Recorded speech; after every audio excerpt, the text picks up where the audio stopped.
Hi, welcome back to our channel सीखो और सिखाओ। तो हम बात कर रहे हैं पेपर नंबर 1 की इंट्रोडक्शन टू डिसेबिलिटीज। यूनिट 3 हम लोग कर रहे हैं। यूनिट 3 में आज हम डिस्कस करेंगे 3.3 deaf blindness definition and type. Deaf blindness क्या है, इसकी क्या डेफिनेशन है, इसके क्या टाइप्स हैं, वो हम आज की इस सेशन में कवर करेंगे। तो आइए शुरू करते हैं। तो सबसे पहले हम देख लेते हैं कि डेफ ब्लाइंडनेस क्या है। तो आपको दिख रहा होगा नाम से इसमें दो डिसेबिलिटी आ रही हैं, एक तो डेफ, दूसरा ब्लाइंडनेस। यानी वो पर्सन जिसको सुनने में भी दिक्कत है और साथ में देखने में भी परेशानी है। Deaf blindness is a unique disability, एक ये अलग डिसेबिलिटी है in which a person has both auditory and visual impairment. यानी ऑडिटरी इम्पेयरमेंट भी है उसको और विजुअल इम्पेयरमेंट भी है। The severity of the visual loss is varying very individual with the condition. Some may have full vision and hearing loss. कुछ लोगों को क्या होता है, पूरी तरीके से जो उनकी सुनने की क्षमता होती है वो खत्म हो चुकी होती है, और जो उनकी देखने की क्षमता होती है वो भी पूरी तरीके से खत्म हो चुकी है। और कुछ लोगों में जो क्या होता है, पार्शियल हेयरिंग लॉस, यानी सुनने की जो क्षमता है उनकी पार्शियल है, यानी थोड़ा बहुत वो सुन सकते हैं, लेकिन जो उनका विजन है वो पूरी तरीके से खत्म हो चुका है। वो देख नहीं सकते लेकिन सुन सकते हैं थोड़ा बहुत। और कुछ जो है इसका उल्टा भी होता है कि सुनने की जो क्षमता है वो पूरी तरीके से खत्म हो चुकी है, लेकिन वो जो उनका जो विजन है वो थोड़ा बहुत, उनको जो है कुछ चीजें उनको विजिबल होती हैं, थोड़ा बहुत वो देख सकते हैं।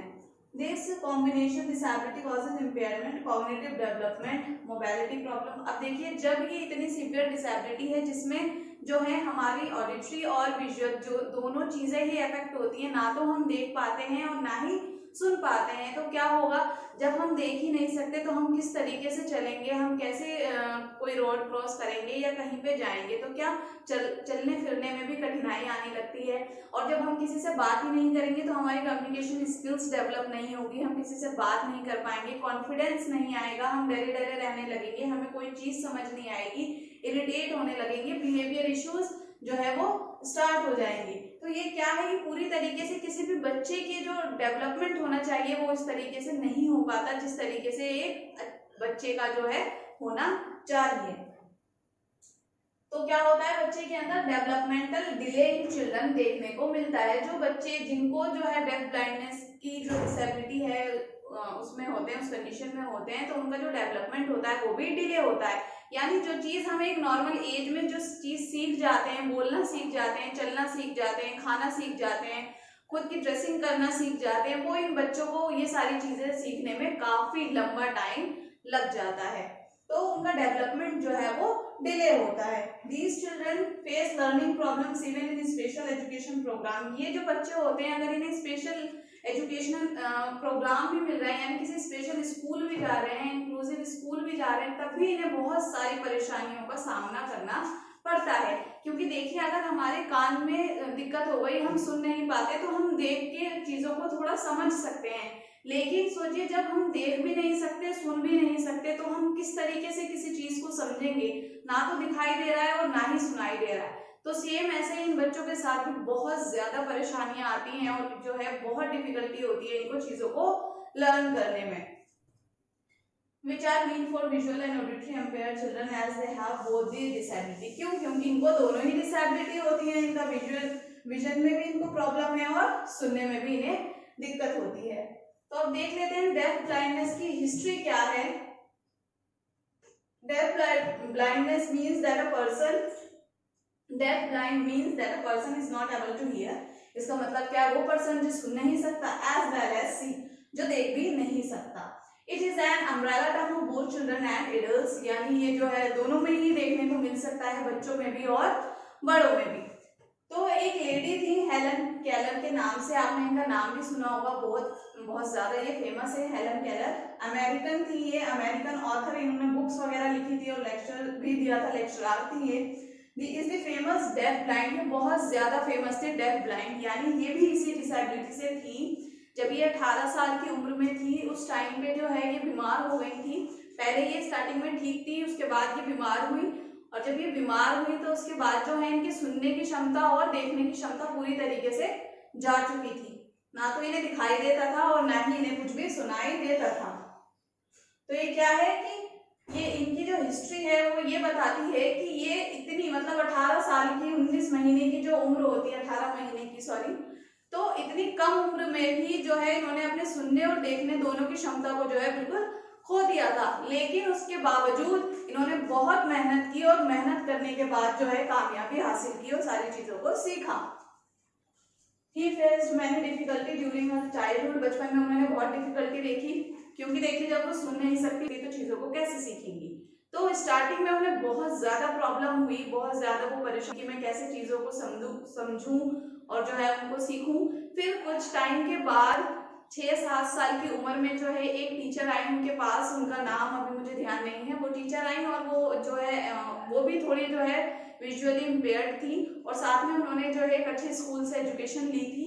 तो उन्होंने हेलन केलर की हेल्प की उसको आगे सीखने के लिए। तो आपने देखा होगा जो डेफ ब्लाइंड बच्चे होते हैं उन लोगों को कैसे सिखाया जाता है, क्योंकि वो बुक नहीं देख सकते, आप बोर्ड पे कुछ लिख रहे हैं वो भी नहीं देख सकते, आप उन्हें पिक्चर दिखाएंगे वो भी नहीं देख सकते। तो उन बच्चों के लिए क्या किया जाता है, उनके हाथ पे जो है उनकी फिंगर से, या जैसे मैं अपनी फिंगर से कुछ भी चीज बनाऊंगी, ठीक है, तो फिंगर स्पेल करते हैं, फिंगर का यूज करके बताया जाता है कि this is A, this is B, ये बॉल। तो उंगलियों से उनको बताया जाता है जिससे वो समझते हो कि इसकी फॉर्मेशन ऐसे होगी, ये ऐसे बनेगा, इस तरीके से इसको इस चीज को समझा जाएगा, ठीक है। तो हेलन केलर के साथ भी सेम यही टेक्निक यूज की गई उसको सिखाने के लिए, ठीक है। और साथ ही साथ उनको सुनने में भी दिक्कत थी, और जो है जब बच्चा सुन ही नहीं पाएगा तो वो बोलेगा कैसे।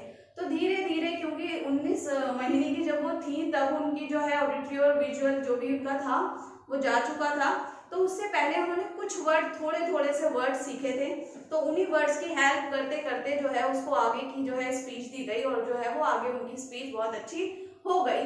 और जो है आगे जाके उन्होंने ब्रेल सीखी, जो हम ब्लाइंड बच्चों के लिए यूज करते हैं, ब्रेल से पढ़ते हैं, वो उभरा हुआ होता है, उसको ऐसे टच करके फील करके जो है उसको पूरा रीड किया जाता है। तो इस तरीके से जो है हेलन केलर ने बहुत ज्यादा मेहनत की और धीरे धीरे कामयाबी की ऊंचाइयों को छुआ और जो है वो आगे लाइफ में बढ़ी। तो क्या है, ये हेलन केलर जो है वो एक इंस्पिरेशन है दूसरे बच्चों के लिए, ये बताने के लिए कि ऐसा नहीं है कि आप कुछ नहीं कर सकते। जब वो लेडी इतनी परेशानियों का सामना करने के बाद आज इस मुकाम पे पहुंची है तो आप लोग भी जरूर पहुंचेंगे। तो ये इनकी हिस्ट्री थी, जो कौन थी, डेफ ब्लाइंड थी, जिनका नाम था हेलन केलर। आपने देखा भी होगा कुछ बुक्स में इनकी स्टोरीज भी हैं। और इन्होंने जो है ग्रेजुएशन की थी और उसके बाद जो है इन्होंने अपने आगे की स्टडी कंप्लीट की। She is known even today for her efforts in pursuing higher education, ठीक है। तो ये जो है आज भी जानी जाती हैं, इन्होंने इतनी अच्छी तरीके से पढ़ाई की थी इतनी परेशानी होने के बावजूद। अब इसके टाइप्स देख लेते हैं, टाइप्स क्या हैं। तो types of deaf blindness, there are 2 main types of deaf blindness, दो तरीके के, दो टाइप्स हैं इसके। फर्स्ट वन है congenital deaf blindness, it refers to children who are born with both vision and hearing loss, जो बोर्न होते हैं जिनको हियरिंग लॉस भी होता है और विजन लॉस भी होता है, पैदाइशी, ठीक है, by birth. Cognition deafness is caused as a result of genetic condition, infection, premature birth। तो इसके कारण क्या हो सकते हैं, प्रीमेच्योर बेबी है, अगर जन्म से पहले ही उसका जो है टाइम से पहले उसका जन्म हो गया है, या फिर जो है उसको कुछ हेल्थ इशू है, उस तरीके से उसको जो है खान पान नहीं मिला, प्रेगनेंसी के टाइम पे मदर ने जो है अपनी हेल्थ का ध्यान नहीं रखा, जिसकी वजह से बच्चे को जो है ये परेशानी आ गई, या फिर जो है कोई इन्फेक्शन हो गया बर्थ के बाद। तो इस तरीके की ये सारी चीजें भी इसमें आ सकती हैं। Unborn deaf blind, they take time to learn and develop. तो ये बच्चे जो हैं डेवलपमेंट में, इनका जो डेवलपमेंट है वो डिले होता है, चीजों को सीखने में इन्हें टाइम लगता है। They have never seen the world so they find it difficult to understand the environment and object and relate them. क्योंकि इन्होंने कभी दुनिया को देखा ही नहीं है तो उन चीजों को समझने में, उसको जानने में इन्हें काफी टाइम लगता है और बहुत मुश्किलों का सामना करना पड़ता है। अब इसके भी दो टाइप्स हैं। तो congenitally deaf with acquired blindness, children who are born deaf और with hearing disability and develop vision problem before they start to learn speak. तो इसके अंदर क्या आएगा कि वो बच्चा जो जब हुआ था देखने में दोनों में परेशानी थी, and develop vision problem before, उसने विजन प्रॉब्लम को पहले डेवलप कर लिया, यानी थोड़ा बहुत वो देखने लगा बोलने से पहले, ठीक है। तो इसमें ये चीज आ जाएगी। दूसरा है हमारे पास congenital blind with acquired deafness. तो इसमें क्या होगा, हु आर बोर्न ब्लाइंड और विद विजन जो है पैदा हुआ था, जन्म के समय उसको सुनने में और देखने में परेशानी थी, लेकिन उसने अपनी हियरिंग प्रॉब्लम को पहले थोड़ा सीख लिया before they start to learn और स्पीक, बोलने से पहले। तो इसमें दोनों में जो है उल्टी चीज आ जाएगी। यहाँ पे क्या था, ब्लाइंडनेस यानी देखना उसने पहले सीखा बोलने से पहले, यहाँ पे उसने सुनना थोड़ा बहुत और बोलना पहले सीखा देखने से पहले। तो ये आ जाएगा इसके अंदर।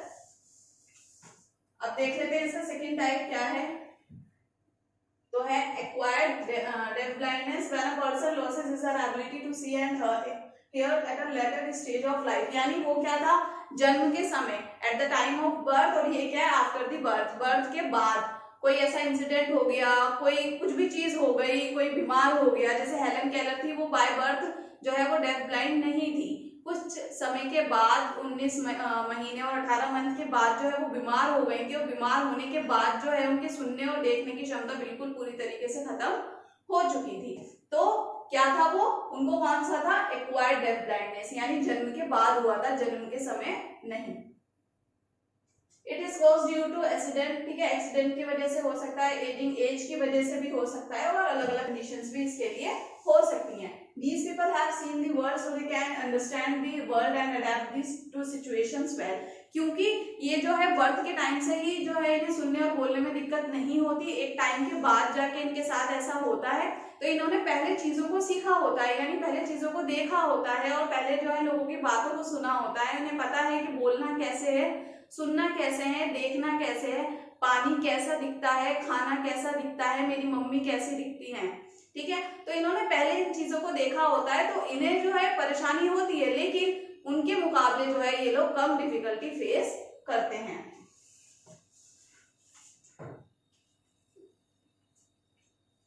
अब इसके कारण क्या क्या हो सकते हैं। Studies suggest that deaf blindness is not caused by a single factor but a combination of factor, ठीक है, किसी एक कोई एक कारण इसका नहीं हो सकता है, और भी कई सारे कारण इसके हो सकते हैं। जेनेटिक डिसऑर्डर भी हो सकता है, birth defect such as Usher syndrome, ये कुछ सिंड्रोम्स के नाम हैं जिनके कारण जो है डेफ ब्लाइंड की कंडीशन हो सकती है। प्रीनेटल वायरल बैक्टीरियल इन्फेक्शन, ठीक है, तो कोई इन्फेक्शन हो गया जिसकी वजह से जो है ये वाली जो है परेशानी आ गई। रूबेला, ये कुछ इन्फेक्शंस के नाम हैं, तो ये आपको जो है बिल्कुल ऐसे ही याद करने पड़ेंगे लिखने के लिए और आगे के लिए। Birth complication such as birth trauma and preterm birth, it is also include children who are born with other physical impairment, communication disorder और लर्निंग डिसेबिलिटी, एंड बर्थ के टाइम पे कुछ कॉम्प्लिकेशंस होना या किसी दूसरी डिसेबिलिटी अगर उन बच्चे को है eight the time of birth, तो हो सकता है आगे जाके उनको ये वाली प्रॉब्लम भी फेस करने को मिले। तो अगर कोई एक्सीडेंट हो गया तो उसकी वजह से उनकी सुनने की और बोलने की क्षमता चली गई, देखने की क्षमता चली गई, तो ये भी। एज रिलेटेड, तो old people with age above 50, ठीक है, तो कुछ लोग जो 50 साल के बाद जो है उनकी एज हो जाती है, तो क्या होता है उनको सुनने में और बोलने में परेशानी आने लगती है, और धीरे धीरे जो उनकी आंखों की रोशनी है वो भी कम होती चली जाती है। तो ये इसके कुछ कारण हैं जो है आपको देखने को मिल सकते हैं। जरूरी नहीं है कि एक ही कारण हो सकता है, किसी पर्सन में एक से ज्यादा भी कारण हो।